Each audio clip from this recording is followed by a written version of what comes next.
ओम सर्वमंगल मांगल्ये शिवे सर्वार्थ साधिके शरण्ये त्र्यंबके गौरी नारायणि नमोस्तुते।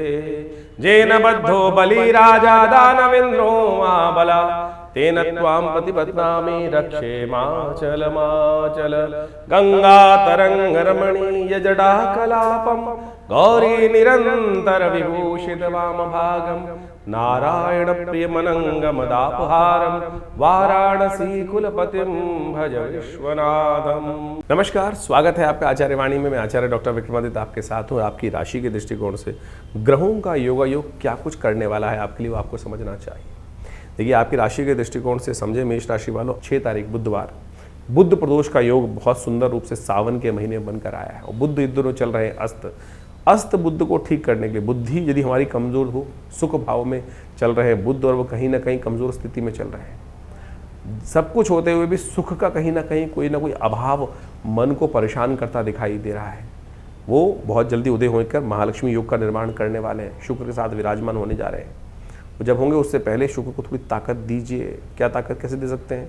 शाम के समय जब सूर्य अस्त हो जाए, उस समय प्रदोष बुध प्रदोष का योग जब पूर्ण रूप से बन जाए, सूर्य अस्त के बाद अंधेरा होने से पहले, तो थोड़ा दही से भगवान का अभिषेक, बिल्वपत्र भगवान पे अर्पित, त्रिदुलम त्रिगुणाकारम त्रिनेत्रम च त्रिदायम त्यजन्म पाप संहारम बिल्वपत्रम शिवार्पणम, इस प्रकार से करने का प्रयास कीजिए, शुभ होगा आपके लिए।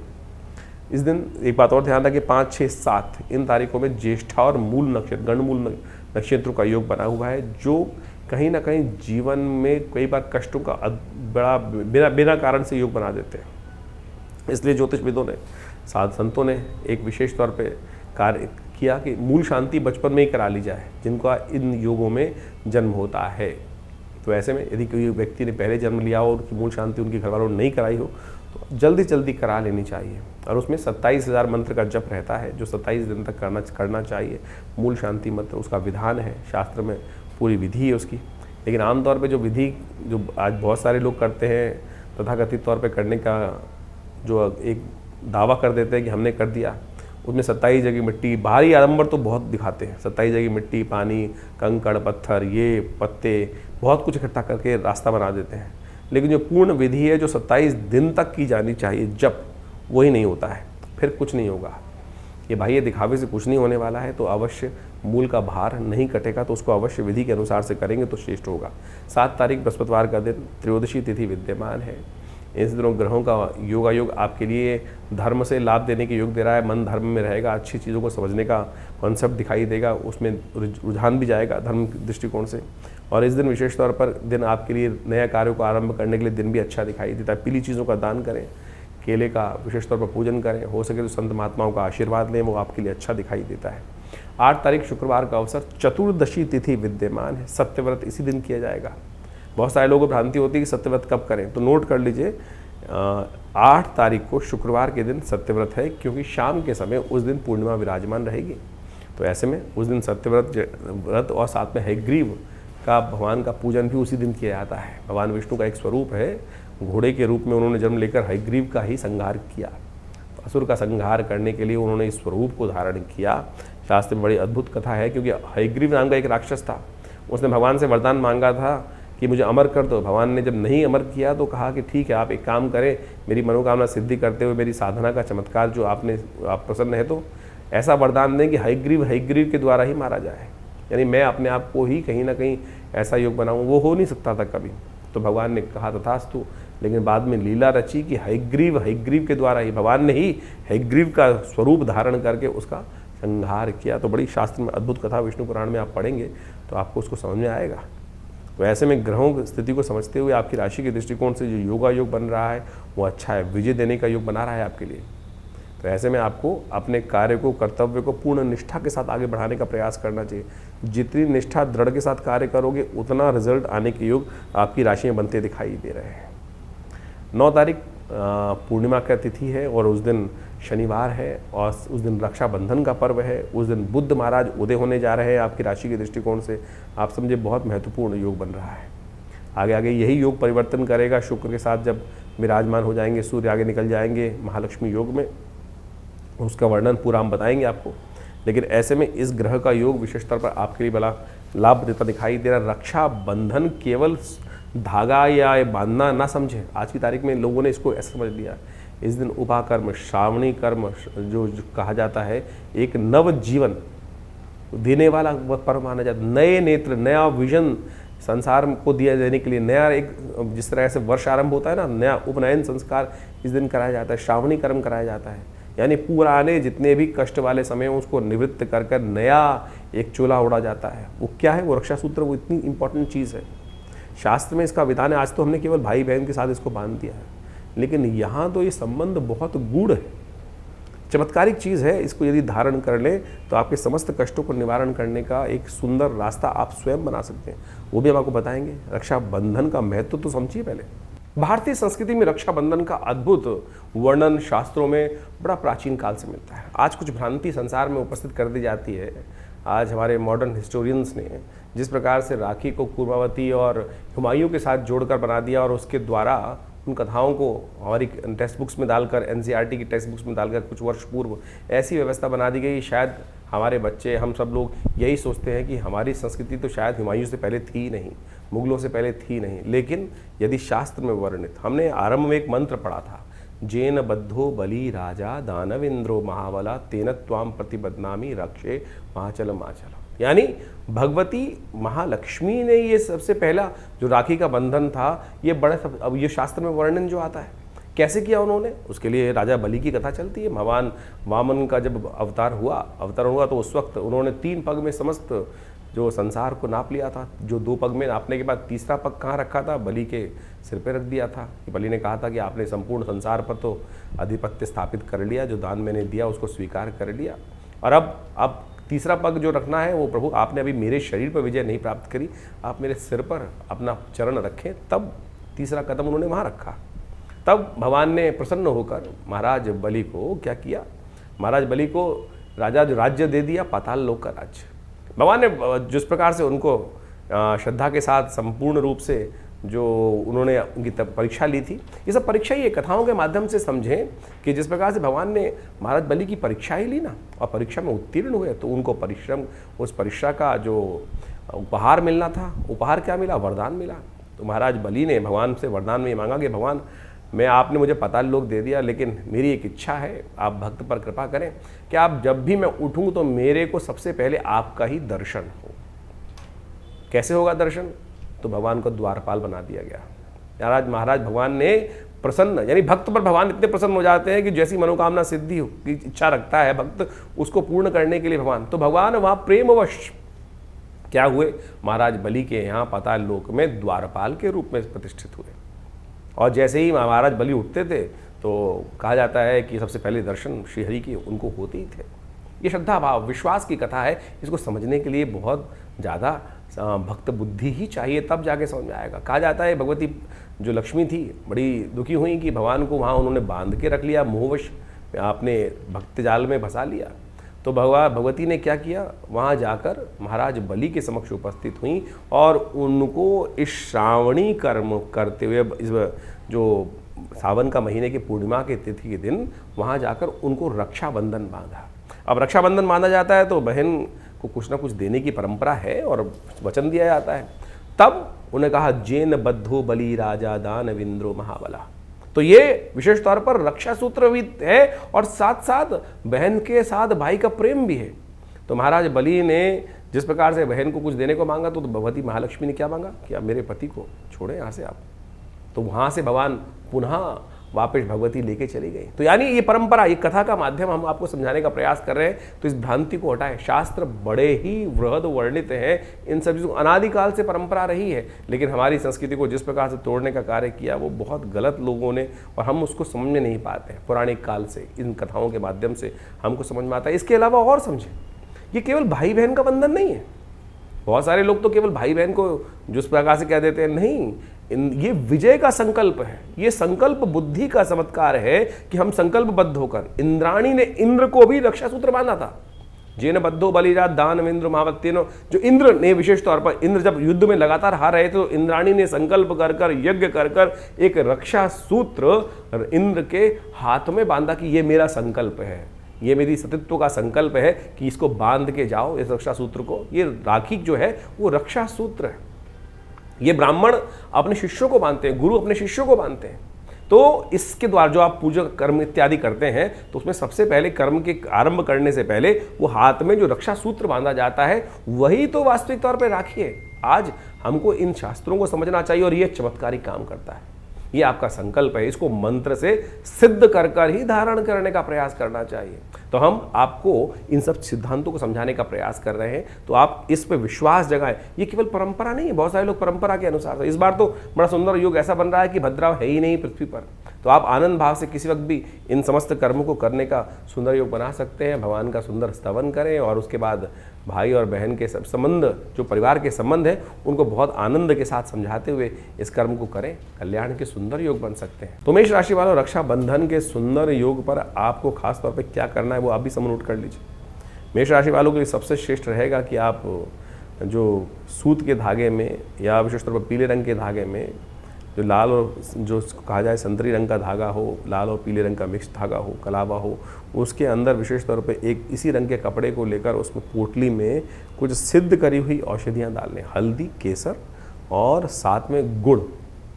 ये इन चीज़ों का उपयोग कर कर आपके लिए सबसे श्रेष्ठ है कि हनुमान जी का सहारा लेते हुए हनुमान जी के मंत्र का ओम हंग हनुमतये नमः, इस मंत्र से सिद्ध कर कर आप यदि उस रक्षा सूत्र को धारण करेंगे या जिसको भी धारण कराएंगे, आपकी राशि से दृष्टिकोण संबंध से व्यक्ति हो, तो उसके लिए वारे न्यारे कष्ट, पूरे साल के कष्ट ठीक कर कर 1 वर्ष के लिए संपूर्ण कष्टों को निवृत्ति करने का रास्ता ये रक्षा सूत्र आपको देगा। केसर का तिलक या रोली का तिलक आपके लिए लगाना संपूर्ण रूप से कल्याणकारी। कुमकुम का तिलक करना आपकी राशि के दृष्टिकोण से सबसे श्रेष्ठ दिखाई देता है। तो इस प्रकार से रक्षाबंधन बड़ी विधान के साथ शास्त्र में वर्णित किया गया है। हमने संक्षिप्त रूप से आपको समझाने का प्रयास किया।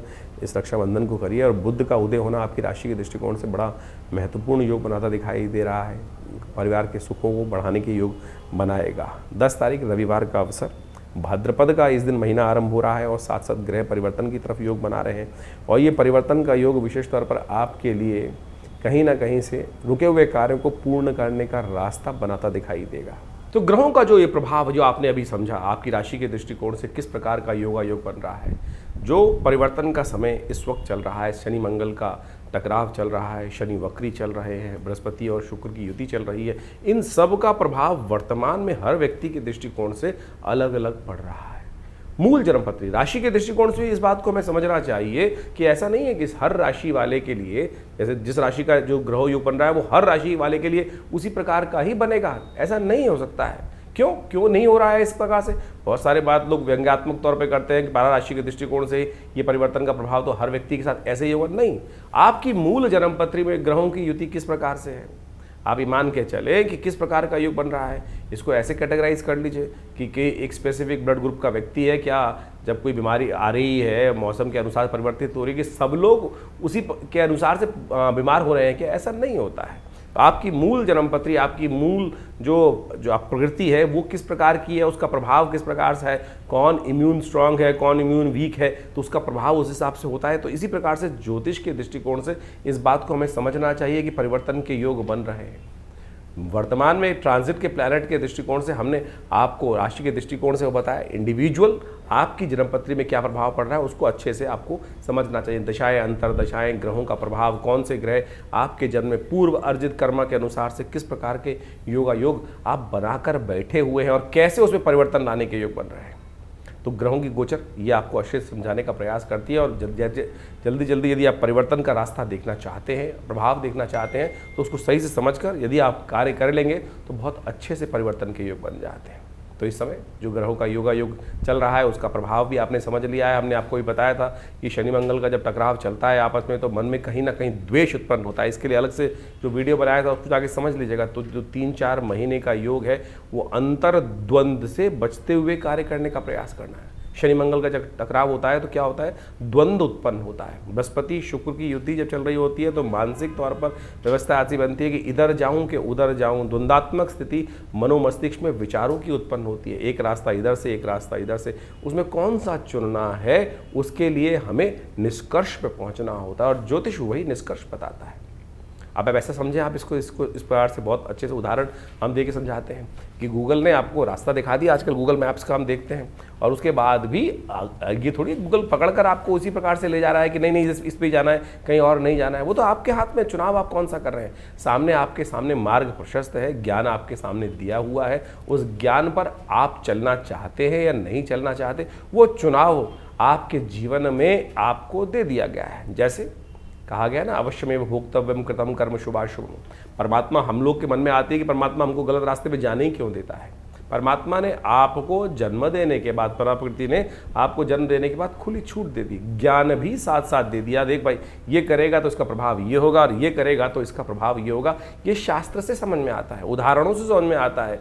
निष्कर्ष जो शास्त्र में कथाएं हैं, कथानक है, जो विभिन्न पुराण इत्यादि में कथानक है, उसके द्वारा हमें समझ में आता है कि ये करेंगे तो इसका नेगेटिव प्रभाव होगा, उसके अनुसार से हमारा भविष्य भी बदलेगा, और प्रारब्ध के दृष्टिकोण से जो हमारे जीवन में आगे बनकर आएगा उसका नेगेटिव इफेक्ट होगा।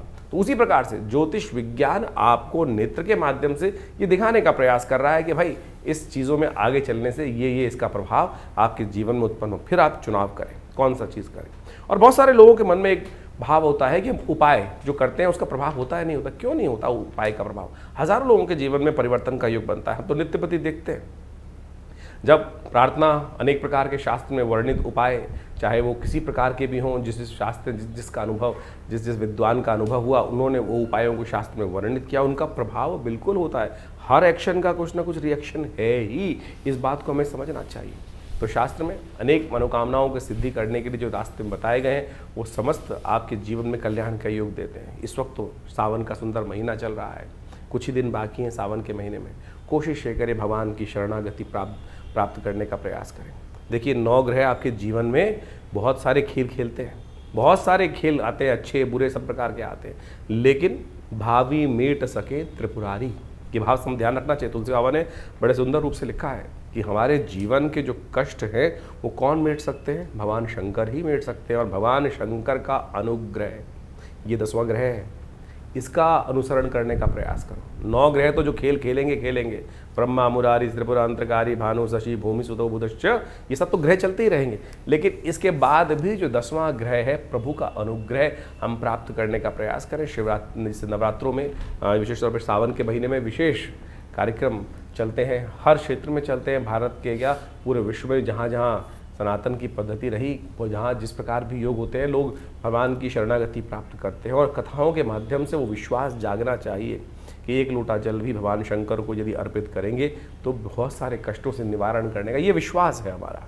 ये संस्कृति का विश्वास है। और ये अनुभव भी है कि भगवान समस्त कष्टों को हर लेते हैं। जैसे दूध अगर डालेंगे भगवान शंकर पुष्टि के योग बनेंगे। भगवान के अपने मनोरथ सिद्ध करने के लिए अनेक प्रकार से अनेक विधान शास्त्र में उपस्थित किए गए हैं। तो इस वक्त रुद्राभिषेक का समय चल रहा है, कोशिश ये करें अपनी श्रद्धा के अनुसार से भगवान को जल अर्पित करें, दूध से भगवान का अभिषेक करें, दही से भगवान का अभिषेक करें, घी से भगवान का अभिषेक करें, इच्छू रस, गन्ने के रस से भगवान का अभिषेक करें।